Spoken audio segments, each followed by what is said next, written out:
This channel is about college football. This channel is about professional football. And today we've got a topic that covers both. Per ESPN's Adam Schefter on draft night, Marvin Harrison Jr. has yet to sign a preliminary NFLPA licensing agreement that all draftees typically sign, which would allow his name and likeness to be monetized after he's picked tonight and before his NFL contract is signed, per sources.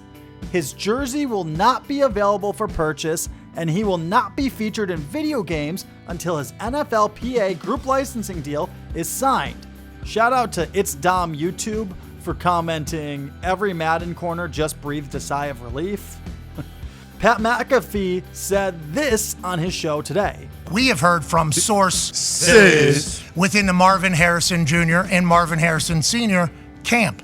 This is not about the NFLPA. Marvin Harrison Jr. will be a part of the NFLPA when the time comes. I have been told is that this is not an NFLPA thing. What this all revolves around is a deal that is allegedly being pitched to sophomores in college who have a name by a company named Fanatics. I guess there was an offer made to Marvin Harrison Jr. whenever he was a sophomore in college, where if you sign it for a card deal, an autograph deal, it's for 4 years. So it goes all the way into like your second year in the NFL. Marvin Harrison, who doesn't need the money, said, we're not taking that deal. We're not signing that deal.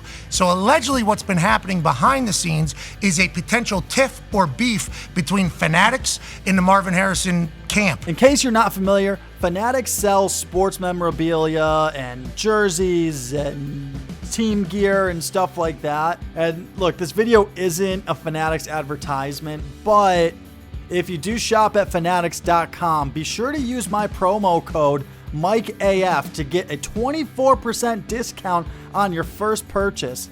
Fanatics, dress like the pros. Just kidding, I don't have a deal with Fanatics. Don't use that code.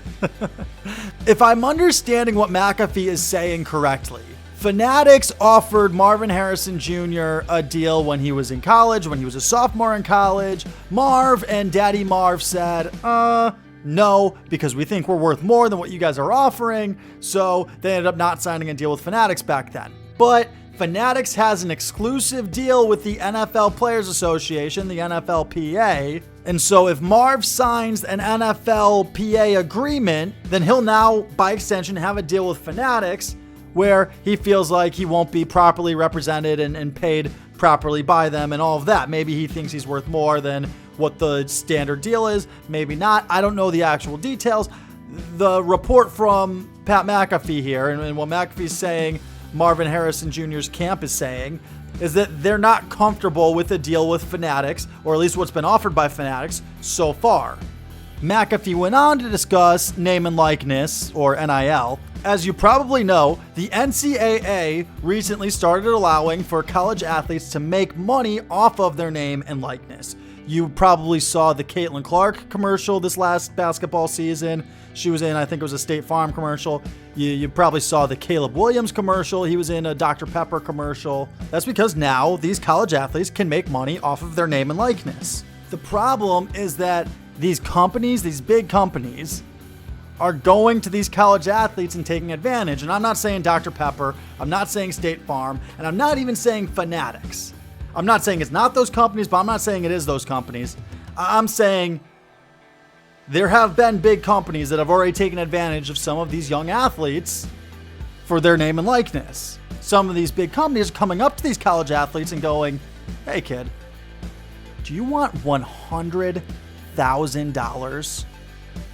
Now, I don't know what my typical YouTube viewer makes, but to you and me, I'm guessing $100,000 sounds like a lot of money. That's because it is. At least to me, that's a lot of money. And to a college kid, it's even more. Look, I got my bachelor's while I was in the Army full time. I got my bachelor's online, most of it while I was overseas. Yeah, I did most of my classes while I was overseas. But I had a steady paycheck coming in from the Army. You know, I was getting, I made, you know, I wasn't making enough, but I was making more than college kids make. Usually college kids have to take some crappy job on the side while they're in college, right? You know, your daughter strips. I'm probably going to cut that. I've got a buddy who played college baseball. He told me that he used to do the baseball team's laundry for $60 a month. That was his side hustle, his side gig. So if Coca-Cola or Apple or somebody like that comes in and goes, hey kid, do you want $100,000? It's really hard to say no to that. I mean, it's not just about you. Like, most kids don't grow up well off. Someone comes and offers you $100,000, you go, well, man, I might be able to get my mom out of credit card debt. I might be able to catch her up. I might be able to, my dad's had this beat up pickup truck for, however many years, and it's not in the budget to get a new one. I might be able to get my dad a new car, Hey, my siblings are going to school with, shoes with holes in them. And I might be able to get them some Jordans, I might be able to get them some Vans. There's a lot of good you feel like you can do with that $100,000. And the company goes, hey kid, yeah, we'll give you the $100,000. We'll give you the $100K. Take care of your family. That's what it's all about, right? And we're investing in you, really. So we're just asking for a small little concession on your part. It's nothing. 15% of your career earnings. 20% of your career earnings. What's that? 20%? You've still got 80% left of your career earnings. And it's $100,000. You can do a lot of good with this, and you're gonna make a ton of money. You don't need to worry about our little 20%. Someone in their 30s knows that's a terrible deal. A college athlete that's 18, 19, 20 years old. I can tell you, when I was 18, 19, 20, I probably would have signed that deal. When you're 18, 19, 20, struggling through college and you're having cup of noodles for dinner for the 5th time this week, $100,000 sounds pretty good, and 20% doesn't feel like all that much to give up for it. $100,000, you mean to tell me that's 6 digits in my bank account? I'm going to look at my bank account. I'm going to see 6 numbers before the decimal point? Ooh. The NCAA screwed this up when they allowed NIL. I'm not saying that they shouldn't have allowed NIL. I'm saying they made a mistake by going, hey, you kids can do NIL now and anything goes. There was no regulation, no rules, no protections put in place. Do you know that the NFL actually has a rule against agents? An agent representing an NFL player can only make up to 3% of the NFL contract. That's the most they're allowed to make, which is why I've always found it foolish when an NFL player decides to represent themselves, because I'm like, you're representing yourself over 3% instead of having an agent who's a professional negotiator, someone who has a business mind, has a money mind. I would so much rather have an agent for all they can get is 3%. Yeah, absolutely. Not to mention, when that agent can only get 3%, they're really going to fight for every dime they can get you, because 3% of $12 is a lot better than 3% of $10. Times those numbers out by millions, it's a lot of money we're talking about. The NCAA needs to put some rules in place to protect its players, to protect college athletes. The NCAA needs to have rules about how much companies are allowed to take from these kids percentage-wise, what kinds of loans they're allowed to get while they're a member of the NCAA. The NCAA needs to put protections in place, a 3% rule, something like that, some sort of deal. Or these kids need to be represented by agents, but if they're going to be represented by agents, managers, etc., then the NCAA needs to set up a different set of rules. They need to set up rules about what these agents can make.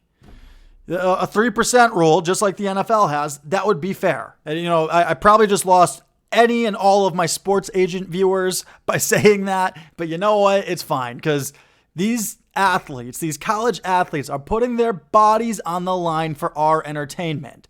And I got it. They're passionate about the sport. That's why they're doing it. They would do it if 0 people were watching. We learned that during the COVID year, right?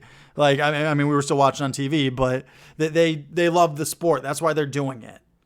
But there's a lot of money being made off of their backs, so they deserve to get paid for that work.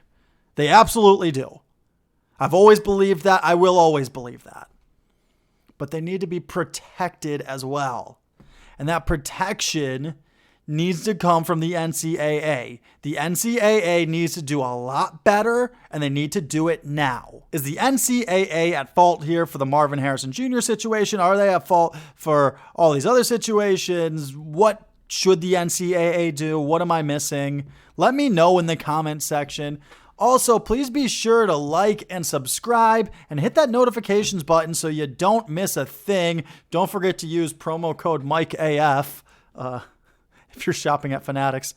Just kidding, don't do that. I'll catch you guys next time. Later.